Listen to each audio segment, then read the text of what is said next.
czar Nicolau II. Nessa época é que veio o famoso caso do Rasputin. Roberto, se você quiser comentar um pouco do Rasputin, que sabe melhor que eu. Quer dizer, eu conheço meio assim, Marcelo. Conheço de fatos. Fala um pouquinho, mas você conta o caso. O Rasputin era o que eles chamavam lá, um monge, né? Ele era um starets, conforme eu comentei na aula passada, era um starets. E ele vivia no interior da Rússia, era inclusive casado, né? Tinha filhos, e o filho do rei, o filho do czar, do Nicolau II, esse Alexei, ele tinha um problema de hemofilia e se tentava então curar ele tinha um médico que estava sempre com eles, tinha gente que acompanhava, e o grande problema é que quando o menino caía, levava um tombo, por causa da hemofilia, não se conseguia cicatrizar. Então ele sofria muito e se tomava muito cuidado com o menino. A hemofilia era uma doença que é transmitida pela mãe. Então, com isso, ela ficou com um problema de consciência enorme e ela acreditava que ela tivesse cometido algum pecado que tivesse levado ela a isso. Então, fazia dela uma sentimentaloide em relação ao filho. O menino, de fato, sofria muito, mas como outros hemofílicos também, sofriam muito. E todo esse sentimento exacerbado da mãe vai criar um drama familiar gigantesco. O drama também era tremendo porque ele era o herdeiro e depois só tinha meninas. Em todo caso, é claro que era melhor o menino viver. Mas se ele não vivesse e morresse, algum jeito eles davam. Né? Não era a primeira vez que não tinha assim um herdeiro direto, podia-se assumir outro herdeiro. E a rainha, então, numa das crises do filho dela, uma crise séria, ela acabaram indicando para ela o Rasputin, que então vai vir até a corte e vai começar a cuidar do menino e de uma maneira completamente mágica e diabólica, né? Aí acho que vale a pena você contar o caso, não sei se você quer deixar do Yusupov? Do Yusupov. Bom, depois eu acho que vamos só avançar. Então, conta o caso do Yusupov. Para o leitor também não ficar. Nosso leitor, nosso conta ouvinte, lá, termina, né? Você faz completa a história. Vou dar um resumo do Yusupov. Então ela chama o Rasputin vai se aproximar e vai curar o menino. Ele curava mesmo. Eu uma vez contei em detalhes essa história em casa e o pessoal ficou assombrado, ficou assustado e estava junto o meu filho Francisco, que também já tinha escutado a história e por coincidência alguns dias depois, no cursinho onde ele está, o professor contou a mesma história. Né? Essa história vem de um livro do próprio Yusupov. O Yusupov era primo direto do imperador e ele escreveu um livro, Eu Matei Rasputin. Então, o Yusupov vai ganhando prestígio, o Rasputin vai ganhando prestígio na corte, até que um dia vai começar a guerra e o rei fazia tudo que o Rasputin queria. Mas o Rasputin foi o único conselheiro do rei, não sei se sabia disso, a dizer para não entrar na guerra. E foi a única vez que o Nicolau II não seguiu o Rasputin. Assim paga o demônio a quem o serve. Bom, então, a certa altura se descobriu que o Rasputin era vendido para os alemães, mandava segredos de guerra, etc. E o rei mandou o Rasputin de volta para casa. Aí um dia ruim, o menino começou a piorar, estava para morrer. E a mulher do rei, a czarina, ela vai, do czar, ela vai mandar chamar o Rasputin. Já tinha sido feito, até organizado o funeral do menino. Então quem iria na frente, quem fazia o que lá no funeral, porque era cheio de cerimônias, para se ver o ponto que estava. E quando ele estava para morrer, já estava se decidindo, os médicos disseram, se não for hoje à noite, amanhã, chegou um telefonema do Rasputin, a czarina tinha mandado ir atrás dele, e chegou um telefonema dizendo que tinham achado o Rasputin, que ele mandava uma mensagem para a czarina. As suas orações diante de Deus alcançaram a graça, o menino não vai morrer. Todo mundo deu risada, porque evidentemente o menino ia morrer. Naquela noite, ele não morreu e ele dormiu tranquilamente. Na manhã seguinte, ele estava bom. Com isso o Rasputin voltou e aí ninguém mais podia falar do Rasputin. O Rasputin vai ter, então, o prestígio dele vai estar multiplicado por 10. Quando o rei, eu insisto, o Nicolau II Tsar vai para frente de batalha, vai ficar comandando a mulher dele e o Rasputin. O Rasputin tem uma vida completamente podre, tanto do ponto de vista físico como do ponto de vista moral. Tem até acusações dele em relação à família imperial, mas parece que essas acusações são mentiras. Então eles resolveram matar o Rasputin. Quem vai matá-lo é o Yusupov, que era primo do imperador.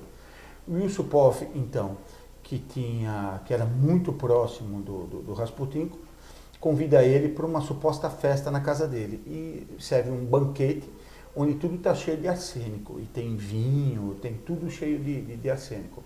E o Rasputin chega e pergunta, onde que está todo mundo? O Yusupov fala, ainda não chegou. O Yusupov tinha 3 amigos que tinham combinado com ele, estavam na parte de cima da casa. Quando ele chega, ele começa a comer e não morre. E o Yusupov começa a olhar para ele apavorado.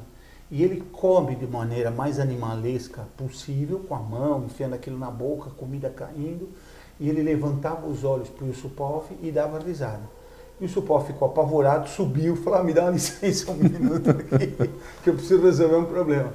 Subiu, falou com os amigos, falou, e agora? Bom, agora não tem jeito, pegaram um revólver, ele desceu e deu um tiro na nuca do Rasputin. O Rasputin caiu, eles não levaram ele lá para um porão e foram em cima para combinar como levar o Rasputin, porque eles iam abrir era inverno, ia abrir uma pedra, ia abrir um buraco na pedra de gelo no rio que passa em Moscou. Não, São Petersburgo. São Petersburgo. Rio Nevas. Nevas, isso, acho que é Nevas, né? Nevas. Que é isso, em São Petersburgo, onde passa lá o rio, iam jogar ele, e aí o gelo já cobria de novo e ninguém mais achava.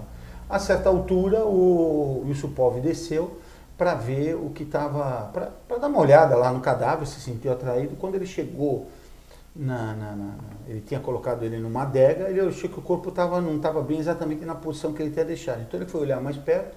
Quando ele olhou, o Rasputin se atirou sobre ele, levantou e se atirou sobre ele. Ele tinha tomado, então, tinha comido 4 quilos de arsênico, que conhece, né? Arsênico, cheirou, morreu.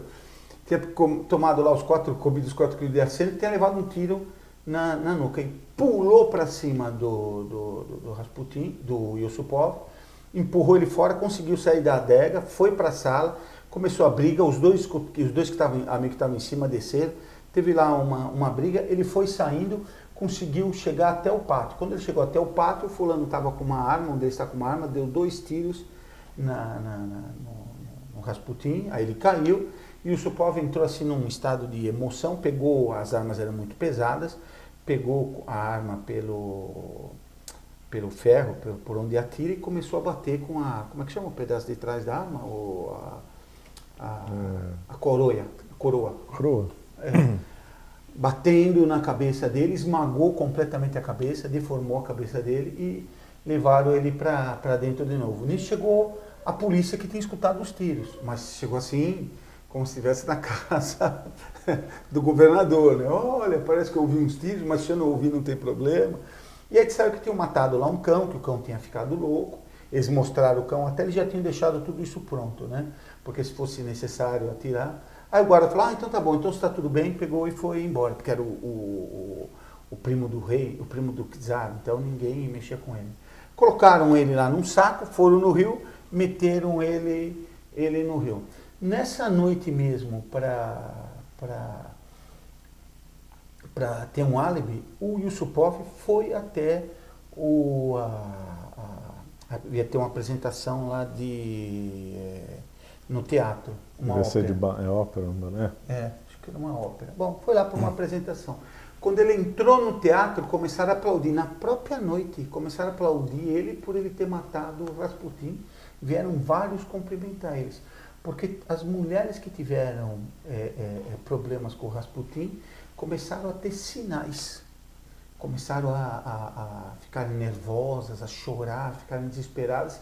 Imediatamente correu uma notícia de que tinham matado o Rasputin, era o Yusupov, mas na própria noite. Bom, Aí eles mataram, só para a gente ver o satanismo. O Yusupov não apareceu no primeiro dia, no segundo dia a rainha ficou preocupada, começa a investigar. O Rasputin não apareceu. O Rasputin não aparecia, começam a ficar preocupada, boato se espalhava, todo mundo dizia que era o Yusupov, né? Não chamaram ainda o Yusupov, mas aí descobre que o guarda tinha ouvido um tiro na casa do Yusupov, do Yusupov. Então, evidentemente, ele estava metido no negócio, todo mundo dizendo e tinha o fato. Então, eles chamaram o Yusupov e o Yusupov confessou, disse que tinha matado mesmo. Isso vai fazer com que o Yusupov seja exilado para a Sibéria e ele vai escapar da Revolução Russa.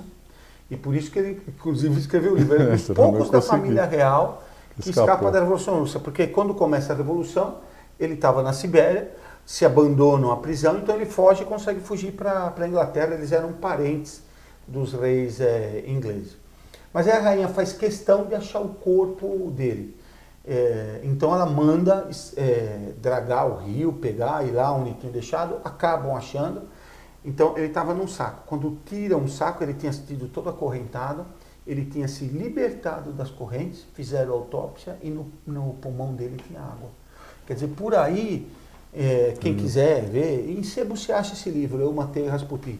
É claro que pode ter algum detalhe errado da história, mas se tem um detalhe errado, você pode ter certeza que é mais impressionante ainda do que... Não, a história é impressionante. Mas mostra o satanismo que tinha na Rússia e a influência desse satanismo na corte. Era todo esse misticismo dos starets, conforme eu comentei.